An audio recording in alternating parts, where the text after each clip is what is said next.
Fala, torcedor do Verdão, tá chegando a hora onde vamos encarar o Flamengo fora de casa lá no Maracanã. Um jogo complicado, mas o Verdão tem todas as condições de conquistar uma vitória, vencer, convencer e disparar na liderança do Campeonato Brasileiro. Sexta-feira muito movimentada pelos lados da Academia de Futebol. Anúncio oficial é do Barbosa, um grande zagueiro, na minha opinião, pode fazer história com a camisa do Verdão. Separei aqui um corte da programação, deixa o like e não esqueça de se inscrever no nosso canal. Bora para o programa. Tem uma notícia quente que saiu agora há pouco, hein? Barbosa foi anunciado pelo Palmeiras. Agora sim, o zagueiro é jogador do Verdão, deixou o Botafogo. Vamos trazer todos os detalhes também. Jogo do Corinthians de ontem, hein? Ficou no empate com o Peñarol, até poderia ter vencido, mas tá tudo muito bem na Libertadores, né? Já no Campeonato Brasileiro a situação é bem diferente, tá lá embaixo. Temos muito mais pra vocês, hein? Então bora lá? Vamos juntos? Porque eu estou com Eudes Júnior e PVC. Olá, meus amigos, tudo bem? Tudo bem? Boa tarde. Boa tarde. Novamente no estúdio. Quanto tempo, hein, Paulo Vinícius Coelho? Pois viajando com ele. É isso. Ele voltou. Que dia você voltou? Foi ontem, PVC, que você voltou? Você voltou? Ontem eu tava aqui. Eu voltei quarta-feira à tarde e fui trabalhar no jogo do Flamengo. Vamos bater bumbo? Vamos bater bumbo. Então vamos. Cadê o bumbo? A gente já começa bem com o nosso bumbo lá, ó. Toque o bumbo. Porque a gente falou do Barbosa faz uma cara aqui. Opa! A gente explicou direitinho que ele ia jogar até o fim que tivesse de jogar e ia ser anunciado jogador do Palmeiras. E aí aconteceu o quê? Bumbo para o PVC. Não, para nós, para de primeira. Latifi, para todo mundo, nós somos para o nosso time, programa. Claro de que somos. primeira. A gente falou de primeira. Aliás, outra coisa que é bater bumbo. Bate bumbo pro PVC, gente. A gente falou, ontem tinha uma matéria de alguém falando assim, por que o Paulinho não consegue jogar e ser solução? E a gente falou que em fevereiro que o Paulinho ia voltar. Em maio, voltou, mas que no ápice é depois da Copa. E é o que está acontecendo, que vai acontecer, a gente não sabe. Mas o que está acontecendo, está anunciado, é que ele vai ser preparado para voltar para jogar muito bem depois da Copa do Mundo. Não amanhã. Flamengo e Palmeiras, em tese. Eu disse, vamos voltar a falar, né, do Barbosa, porque já era, né, desde o início da temporada, a torcida do Palmeiras cobra por um zagueiro, né, de fato era ali, né, uma deficiência do time. Você tem Murilo e Gomes, mas entre os reservas, né, ninguém se firmou, teve Michael, Fux, enfim. Como que você vê a chegada do Barbosa no Palmeiras? Era um nome, assim, que pode fazer a diferença, pode brigar, inclusive, por uma titularidade no Verdão? Sim, como batemos bumbo aqui, então já disse lá atrás e repito hoje, eu acho que o Barbosa tem totais condições de brigar pela titularidade. Sabendo da importância do Murilo, especialmente formando a dupla de zaga com o Gomes há tanto tempo, mas eu acho que o Barbosa chega sim para marcar uma posição literalmente ali. PVC? Eu acho que vai disputar a posição, e tem que disputar a posição, porque ele é muito bom zagueiro, é muito firme, muito seguro. Eu só queria aqui fazer uma defesa do Murilo, embora não seja advogado. O Murilo me lembra muito, o Murilo 2026 me lembra muito o Kleber 96. 30 anos atrás o Kleber começou a temporada muito mal, falhou contra a Ferroviária, falhou contra o Juventus e foi muito criticado pela arquibancada do Parque Antártica. E na época eu ouvia de preparadores físicos do Palmeiras, cara, o Kleber é muito forte, é muita musculatura, ele demora um pouco mais, se a pré-temporada não for muito bem feita, ele vai demorar para chegar no ápice da forma. E o Murilo não é igual ao Kleber, mas tem semelhanças, e ele começou mal a temporada e foi muito criticado, muito cornetado, o Murilo não dá mais, e o Murilo voltou a jogar bem. O Murilo voltou a jogar bem, o Murilo está muito seguro, não quer dizer que não vai errar nunca, mas ele está seguro. Então, eu acho que precisa ter respeito pela trajetória do Murilo, o que não significa que ele não possa perder a posição. O Barbosa chegar melhor, vai jogar o Barbosa. O Murilo vai disputar, e o Murilo é titular, bicampeão brasileiro, história gigantesca no Palmeiras, e o Barbosa vai disputar a posição e vai ganhar e vai jogar quem tiver melhor, o que é muito positivo porque vai ter disputa. Eu achei muito bonita a forma como o Barbosa deixou o Botafogo, né? Ele demonstrou muito respeito pelo clube, ele se emociona ali no último jogo, tem até uma imagem bonita dele com o Alex Telles, ele chorando ali, né? Tem uma história com o clube, foi campeão brasileiro, da Libertadores, e aí nesse momento de tanta instabilidade do clube, ele opta por deixar, mas ainda assim, né? Ele demonstrou, assim, muito amor pelo clube até o fim. Agora começa uma nova história. Ô Latifi, como que o Barbosa pode ser utilizado pelo Abel? Ele é um zagueiro canhoto, né? Já experiente, com 31 anos. E sendo esse zagueiro canhoto, que era algo que o Abel já desejava também, você imagina que ele de fato possa brigar por posição? Como é que o Abel agora enxerga o Barbosa e essa utilização dele? O debate agora entre a torcida do Palmeiras é se o Barbosa vai ser titular ou não desse time, né? Porque como o PVC falou, o Murilo, ele começou o ano mal, mas conseguiu se recuperar. Ele já no ano passado também não era o mesmo zagueiro que a torcida do Palmeiras aprendeu a gostar bastante, que se destacou. Então fica essa questão. Muita gente também debate, Lu, sobre a possibilidade de usar 3 zagueiros, né? Porque a lateral direita do Palmeiras vive uma situação de incerteza, a torcida não consegue abraçar tanto o Giai quanto o Kelvin, e aí poderia usar o Alan como um ala pela direita e o Arthur como esse ala pela esquerda, e aí um trio de zaga com Barbosa, Gustavo Gomes e Murilo. É uma alternativa, mas no sistema atual o Barbosa vai ter que competir com o Murilo por uma vaga nesse time. É uma boa dúvida, né? Tô de olho aqui no nosso chat, a galera tá comentando isso. O Leonardo tá aqui e falou: o Barbosa e Gomes é uma zaga boa, hein? Mas é claro, né? Tem toda a história do Murilo, a qualidade do Murilo, como o PVC bem ressaltou. O Alessandro aqui com a gente também, valeu. E o Martins Carvalho me dá uma bronca aqui, na verdade ele pergunta, uma falha minha que eu cometi aqui. Likes ou enquete? Hoje não tem meta de likes? Claro que tem, gente. Eu só esqueci. Essa menina é muito esquecida. Vamos lá, Eudes. Qual é a nossa meta de likes hoje? 900 likes, tá bom? Acho que é bom, melhor do que ontem. Melhor a estratégia, melhor do que ontem. O PVC usa a estratégia de Danilo Lavieri, é isso. Eu sou danilista. Que moral você dá pro Danilo Lavieri, hein, PVC? Pelo amor de Deus. Ai, brincadeira. 900 likes, gente. Está estabelecida a nossa meta de likes. Vai aparecer na tela aí pra vocês agora. Então já vamos lá, hein? Senta o dedo no like, participem aqui do programa com a gente. Mandem as mensagens também que eu tô de olho aqui no chat. E chamem parentes e amigos, como diz o âncora Eduardo Tironi. Vamos ver a nossa enquete de novo? Já que o Eudes perguntou, qual que é a nossa enquete? Pergunta quem chega, não é quem chega melhor, né? Pra quem vale mais o jogo deste sábado. É pro Flamengo ou é pro Palmeiras? Eu disse, você mesmo vai responder, hein? Pra quem que vale mais essa partida? Pensando no recorte da semana, como gosta o PVC inclusive, vale mais para o Palmeiras neste momento em função do resultado ruim na Libertadores, do protesto da torcida, inclusive contra o Abel, sabendo que se houver um derrotado, porque pode acontecer um empate, acho até que o empate favorece o Palmeiras por jogar fora de casa e por ter a vantagem na tabela do Brasileirão em relação ao Flamengo, mas se houver um derrotado, qualquer que seja, a pressão aumentará bastante sobre este clube e este técnico. Hoje é o Palmeiras mais sob pressão do que o Flamengo, embora lidere o campeonato, com 4 pontos a mais e um jogo a mais. Mas, se o Flamengo sair de campo derrotado, essa pressão que hoje é maior no Palmeiras se transfere automaticamente para o ninho do Urubu.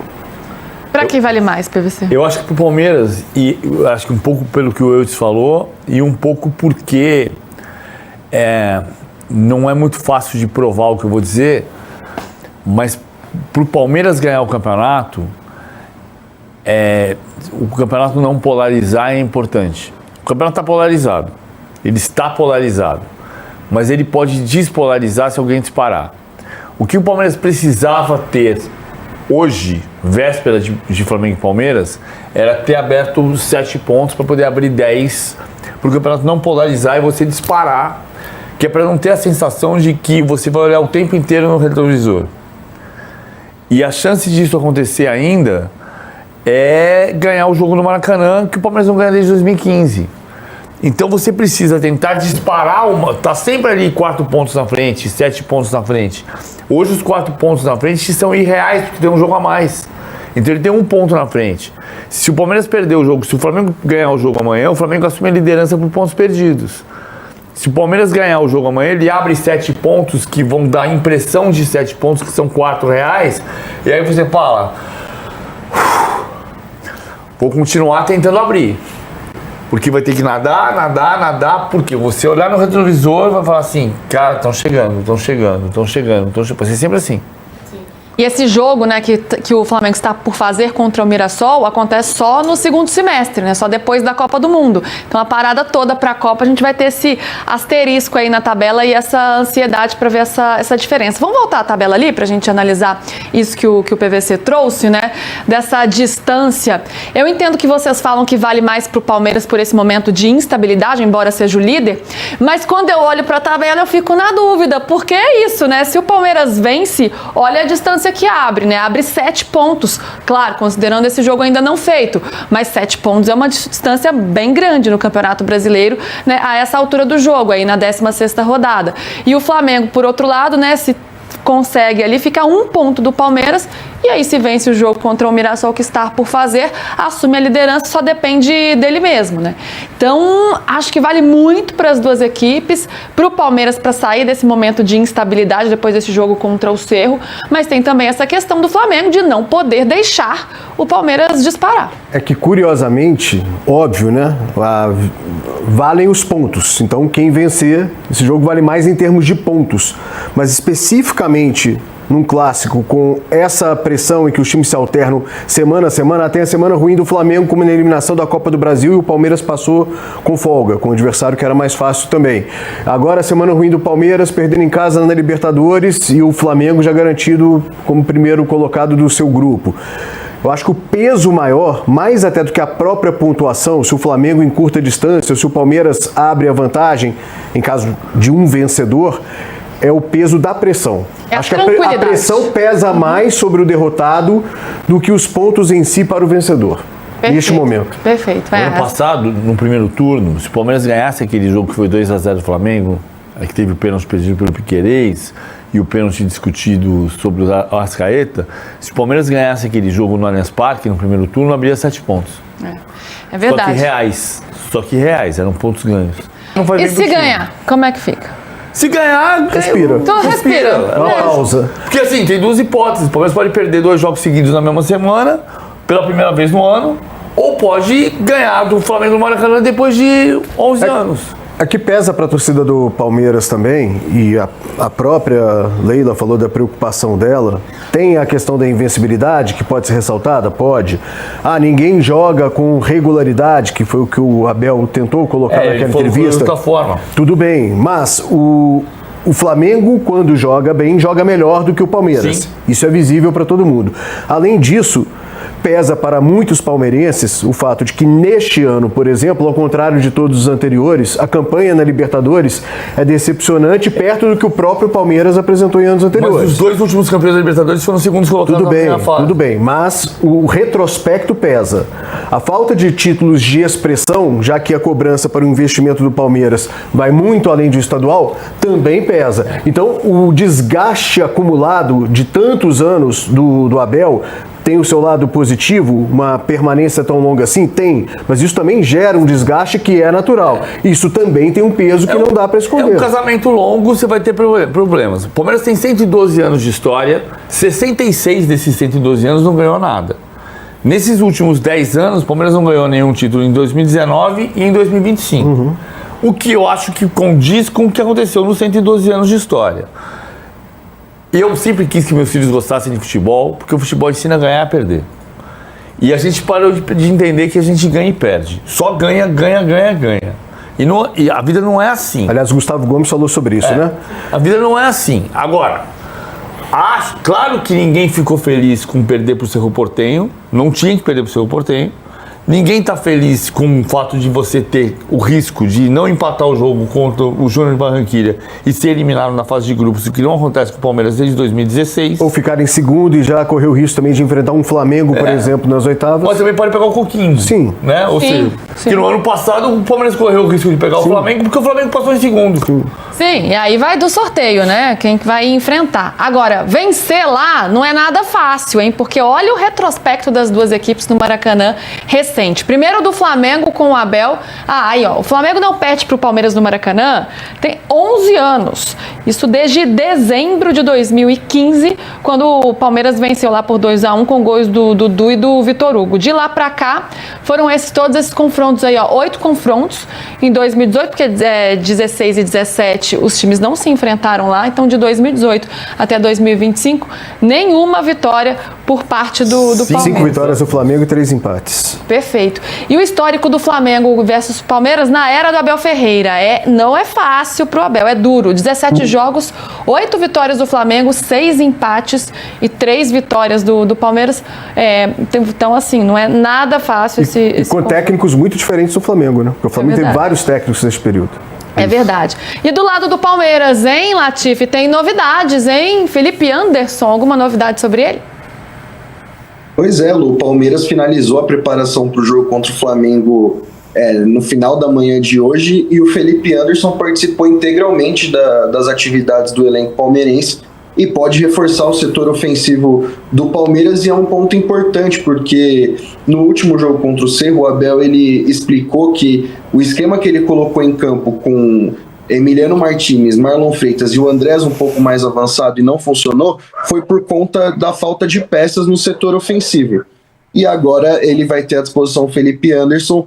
Vamos ver se ele vai manter o quarteto de ataque ou vai apostar mais uma vez na trinca de meio-campistas com o Andrés, mais próximo do gol, que em 2 jogos que o Palmeiras utilizou, não venceu. Naquele empate contra o Santos, onde o Santos foi bem, até em algum momento ficou perto da vitória, o Evangelista que foi o titular. Contra o Cerro, o M. Martínez ganhou a posição, mas nos 2 jogos o Palmeiras não conseguiu um bom desempenho. Será que ele mantém esse esquema, o Abel, com M, Marlon e Andrés? Porque no meio de semana realmente não deu bom.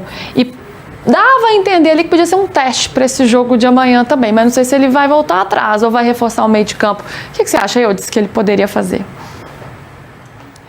Difícil, né? É uma encruzilhada aí. Eu não consigo afirmar que foi efetivamente um teste, né? Se levanta essa possibilidade, sim. Se foi um teste, deu indicativos ali para o Abel, quer dizer, não deu resultado na Libertadores e pode colocar uma dúvida em relação ao Brasileirão. Aparentemente, não é o usual no esquema dele. E em função de um resultado negativo, com a pressão que este retrospecto negativo do Abel contra o Flamengo também coloca, isso pode ter um peso e interferir na decisão dele. Se ele tem essa boa notícia, a possibilidade do Felipe Anderson, ele ganha mais uma opção também. E eu acho que então o Flamengo eu acho que vai ser Rossi, Varela, Léo Ortiz, Léo Pereira e Alexandro, Jorginho e Everton Araújo e Jorginho, Carrascal, Paquetá e Samuel Lino e Pedro na frente. Acho que o Flamengo é esse aqui. E o Abel tem que fazer alguma coisa diferente. O que não significa que vai dar certo, porque ele já tentou fazer coisas diferentes contra o Flamengo e ele não tem se dado bem contra o Flamengo. O que ele fez diferente contra o Flamengo foi em 2021, que ele mudou o time, fez linha de 5 atrás, admitiu que ele tinha que subir a montanha, como está escrito no livro dele, subiu a montanha e ganhou 2-1, com o gol desenhado do Rafael Veiga na bola do Gustavo Gomes. Ele passou 40 dias mudando o Gustavo Gomes de lado sem ninguém perceber. O Gustavo Gomes dá o passe, o Mike faz o cruzamento, o Rafael Veiga faz o gol. Ele tem que fazer alguma coisa diferente, me parece. Por exemplo, o Andrés Pereira por dentro, que não deu certo no jogo passado, mas vamos lembrar que a estreia do Andrés Pereira contra o River Plate foi aberto no lado direito. Ele jogou como ponta. O Andrés não tem que jogar como ponta contra o Flamengo, porque o Alexandre não vai subir. Então não é ali que ele vai jogar. É por dentro, rechear o meio campo. O que me parece é que o time que não está funcionando, por exemplo, se pode dizer rigorosamente, o protesto da Mancha podia ser contra o Arias. Agora não está jogando nada. Jogando nada. Então, o Arias vai sair do time? Acho que não. Acho que ele vai cobrar o Arias para que jogue bem. O Felipe Anderson entra do time pelo lado esquerdo e o Arias vem pelo lado direito e tira o Alan do time? Talvez. Talvez ele tire o Alan do time. O Alan também não tá rendendo suficientemente. Vários jogadores estão abaixo O nesse Lopes momento, não né? tá bem. Sim. Aí você vai fazer o que? Acho que o Maurício joga.